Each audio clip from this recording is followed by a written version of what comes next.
la surnomme la fichue particule ou la particule de Dieu. Le boson de Higgs reste insaisissable depuis des décennies. Depuis qu'en 1964, un chercheur anglais, Peter Higgs, a déduit son existence sans jamais pouvoir la prouver. Selon la théorie dite du modèle standard, le boson de Higgs serait la clé de voûte de la structure fondamentale de la matière. La matière qui nous entoure, à savoir les êtres vivants, sont composés de particules élémentaires. Cette pomme, comme toute la matière qui nous entoure, David, est constituée de petites briques qu'on appelle des molécules. Et dans la pomme, notamment, on trouve des molécules de sucre qu'on voit ici. Alors, cette molécule, elle est elle-même composée d'atomes, et notamment d'atomes de carbone. Cet atome de carbone, le voici ici en gros plan, avec son noyau et ses électrons qui tournent tout autour. Eh bien, dans ce noyau, David, il y a encore des choses qu'on appelle des protons. À l'intérieur, on va trouver 3 quarks qui sont reliés par des gluons. Ce sont des noms un peu exotiques, certes, mais qui désignent des particules élémentaires. Mais ce qu'on n'arrive pas à comprendre, c'est comment ces particules élémentaires ont une masse. D'où vient cette masse? Quelle est l'origine de la masse?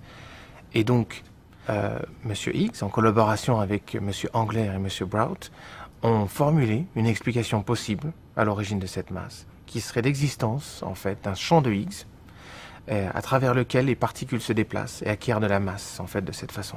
On peut le considérer comme un champ de neige. Imaginons que tout l'univers est rempli d'un champ universel isotrope. C'est le même partout.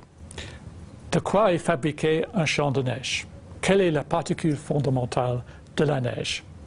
Évidemment, c'est le flocon de neige. Donc, dans le même sens. Selon la théorie, il y aurait ce que nous appelons un quantum, une particule associée au champ de Higgs, et c'est ça que nous appelons le boson de Higgs. En 2011, quelques 400 000 milliards de collisions avaient été enregistrées dans le plus grand accélérateur de particules au monde, situé à Genève. C'était insuffisant. La marge d'erreur restait encore trop importante pour affirmer avoir découvert le boson. En avril 2012, l'accélérateur a repris du service et tourné à plein régime, accumulant encore plus de données. Les physiciens du monde entier retiennent leur souffle dans l'attente des résultats de ces dernières expériences. La particule de Dieu serait-elle à portée de main?